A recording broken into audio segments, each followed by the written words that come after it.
I wanted to share with you guys a little bit today. This was just an unofficial look at how Major League Baseball threw fastballs in 2015. If we take a look at the strike zone, keeping in mind this is the diagonal, and if we've got a hitter up here, if we think about him as a righty hitter, pitches would be coming from this area. So this would be the up and in box from the pitcher's mound view. If we were to look at this as a lefty hitter, pitches would be coming in from this way, so this is a catcher's view. So in either case, this is the up and in box to both lefties and righties. It's a little weird to think about at first, but it makes a little bit of sense after you think about it.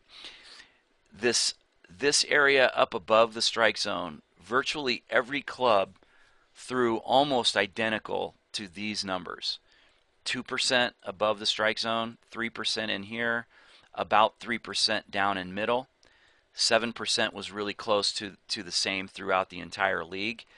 In this plus part of the strike zone, 13%, 16 out of the 30 teams threw exactly that same percentage. And every team within 2 or 3 percentage points was exactly the same as this as well. Down and away, 21%. And again, out of 30 teams, 16 of them threw that exact number. The only numbers that varied were the ones around the periphery. So let's take a look at some of the individual teams, and we'll just look at the locations first. Astros, they focused up a little bit more than the normal team. This was 3% instead of 2%. This was that same 7%. And these numbers changed a little bit, but up and in 13%, down and away 21%. Pretty much the same as the league. The Cardinals, 2% and 6%, so this was a little lower up and in. The other thing I noticed throughout every club was that this area up and in and middle up was always the lowest number in the strike zone. Yet it was also in the strike zone almost identical with every single team that this was also the lowest production area. But basically, we're still looking at 13 and 21. This one, 13 and 21. The Cubs, 2%, 6%. And 22% down and away. So slight difference, a little more focused down and away than up and in. Dodgers, 3%, 7%, 10%. So we're at 20% above the strike zone, but the same 13% and 21% inside the strike zone. There were just a few exceptions, the Indians being one of them. They focused up a little bit more than the norm. They were at 16% up and in, with a 20% in the strike zone down and away. Kansas City was one of the other teams that posted more pitches in the top part of the strike zone at 16% in the zone, and then again 20% up above the zone in the pressure zone. Mets, 13%, 21%, a little bit higher here, a little bit lower here, and so that kind of averages out so that they're just like the league is when it comes to elevating fastballs, even though virtually every guy throws 96 plus. But again, one of the findings that to me was so intriguing was, number one, how low this number was. And when we look at how the league chases, let's go back to the very beginning. The league chased that pitch at 45% of the time. That's the highest chase by by a pretty large margin with a 132 batting average. So the highest production from a pitcher's perspective, the lowest production as far as batting average, and the highest chase rate. And yet that is virtually in every case the lowest percentage area that they threw to. In almost every case, we were at 39 or 40% chase rate overall, with a pressure zone batting average of about $173, so well under 200. And in the case of the pressure zone down and away, they're hitting almost 250, 251 off the plate, 275 below the plate, and 219 down and away extreme.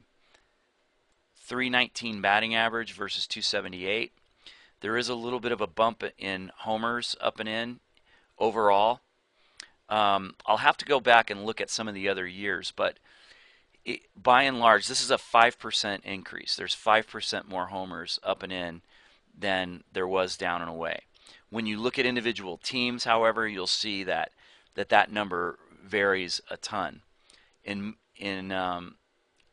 just about half the cases, obviously, because it leans a little bit more towards the plus area, giving up a few more homers, but the production in that area is dramatically lower, from 319 to 278. And we'll take a look at some of the individual teams, and you'll see what I mean. In some cases, the homers were dramatically higher down and away. It just depends on how you go in there and when you go in there. If you, for example, don't throw very many of these, but you throw more strikes, then you're going to get hit harder in this area. When this is balanced correctly with this, there's fewer homers hit. That's another discussion. Astros gave up 68 homers down and away with a 313 batting average. 60 homers up and in with a 257 batting average.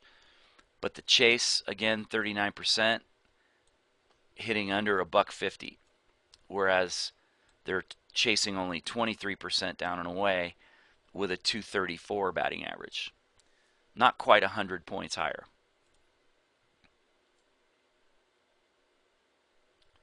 Cardinals, 46 homers down and away, 51 homers up and in. So again, a slight nod, giving up homers up and in, but 38% chase versus 24% down and away, and 160 batting average in that area versus 245. But a 328 batting average down and away versus 256 up and in. Once again, in every case, you see these numbers are very, very low when it comes to batting average, and in most cases, home runs as well. Again, it depends on how it's done in there.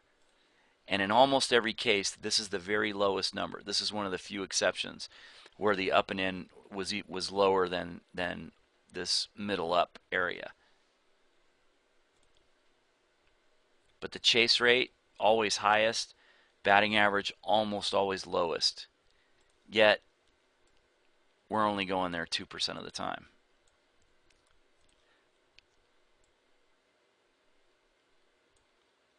Cubs, 83 homers versus 57 up and in. 329 batting average versus 270. And the up and in area, again, 37% chase with a $150 batting average versus only 23% chase with a 213 batting average. This is one of the lowest overall outside the strike zone was the Cubs.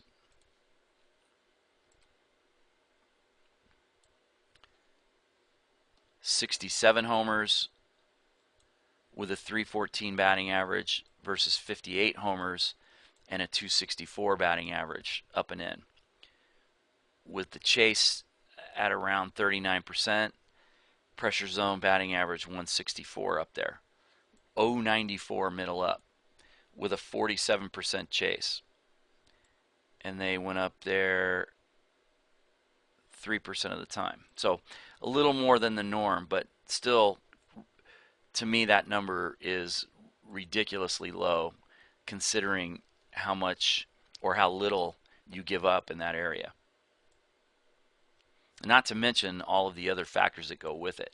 So this area, once again, is the lowest area thrown to is here. But when you start looking at each and every club, you see crazy amount of disparity between the fact that it just doesn't get hit very well, yet we're not going to throw there. 225 and 251 versus 326 and 304, middle away, down and away, or 304 and 314. And in virtually every case, it's exactly like this throughout the league. So my question for 2015 would be, how did that work out for you with a much, much, much lower chase percentage, much, much higher overall batting average in that area, and missing out on all of the chases that are being produced up here